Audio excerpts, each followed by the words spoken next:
Good afternoon. I am in Scottsdale where myself and some of us have been just bouncing from house to house all day. It's happening. Finally, all the snakes are leaving their dens and cruising around where they're being detected by homeowners. So with everybody more or less staying at home right now, what I'm expecting, and I'm not sure of this, but I think we're going to get more relocation calls than we've ever seen. That is because during the spring, the snakes are out during the daytime. They're moving around midday and kind of wrap it up. They're moving around in the late afternoon. Most people miss it. If you get home at 6 o'clock after work, you spend a lot of your time that they would normally be active on the freeway.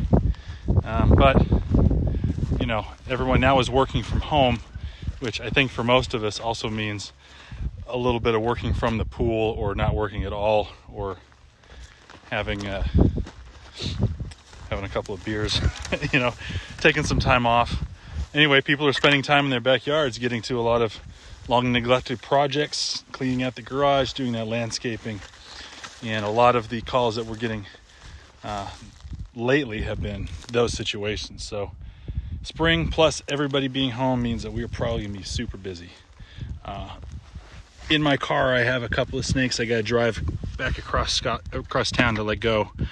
But this one, let me turn it around, I'll show you. Beautiful pack rat nest in this area here. Not a lot of rock around. So pack rat nests are really critical microhabitat for these snakes and a safe place to let them go. There's no way I'm going to let it just go out there in the grass or just put it in a spot and leave it there to rattle at me like I see people do, unfortunately. This is the right way to do it. You put it into a place that they can hide. That'll serve as an alternative to the giant lantana that I just ripped out of the ground at this house. Along with the snake came a bunch of discarded snake sheds from previous times, which tell me that pack rat nest underneath a lantana bush in the front yard has probably been a rattlesnake den for quite some time before this girl let everybody know that that's the case. So took a lot of work to get her out. You'll notice that she's wet. Sometimes the snakes that we have are wet. The reason for that is, what do you do if a snake goes in a hole? How do you get it out of that hole? Well, we use a little bit of water. You get a hose and we pour water into it until the snake comes out. That is a absolutely humane way of dealing with the snake too. We know that from back before the days of scientific ethics, when Lawrence Klauber was wondering, how long can a rattlesnake hold its breath? The way they figured that out is he just started drowning rattlesnakes and seeing how long they can last, and they can hold their breath for a surprising amount of time. Also, we're not trying to drown them, we're just trying to make it uncomfortable, make their nice little dry hole that they spent the winter in suddenly wet. Most of the time they just come pouring out. However, in these lantana bushes, that's very often not the case because there's so many twists and turns and pockets of air that they can get into. It's really tough, and eventually we just needed to use my hook as a surprise gardening tool, which it ends up being quite often. And the whole bush is gone at this point. But as soon as the bush was out, we were able to find her pretty easily. And I'm going to let her crawl off into this pack rat nest. See this little short tail? It was interesting, at the base of it there was a stump, an old rotten stump from whatever the previous plant was, and that's kind of what caused the pack rats to start building there to begin with. And there were hundreds of tailless whip scorpions in there, which is pretty cool. Look at what they do during the day. I felt kind of bad destroying their house, but I moved the ones that I could off to the side into another bush that had another pack rat nest in it. So she's going to make her way this way, and there's a hole right there I'm sure she's going to go into. We want her to get completely under cover and feel comfortable.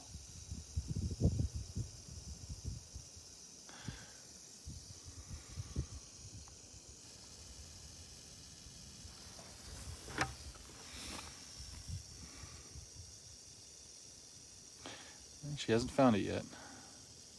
She will. just nervous for me being here. So if she's nervous, the reason that I'm still being here is that I don't want her to, until I know she's found a place to hide, you know, she doesn't really know where she's at. So she's thinking that I've seen them sit right on top of a pack rat nest and then crawl off and miss it. So there's a better hole over here. I'm gonna put her up there and let her find it.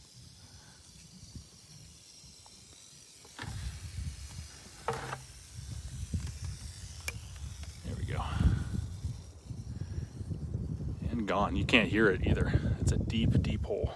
And if you look around here, let me put the lid on the bucket, I'll show you why that is so important.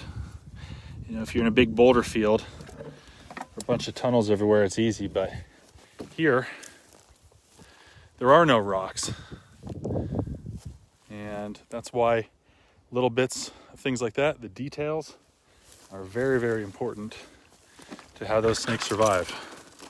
In the summer, you know, here's a bush, you put a snake in that bush, that's a dead snake. If you release it on this hot ground, it's not even going to make it to that bush. It might, but it's going to die right there. You know, where do you put it? And that is why catching and releasing rattlesnakes is not a job for people that do not know much about rattlesnakes.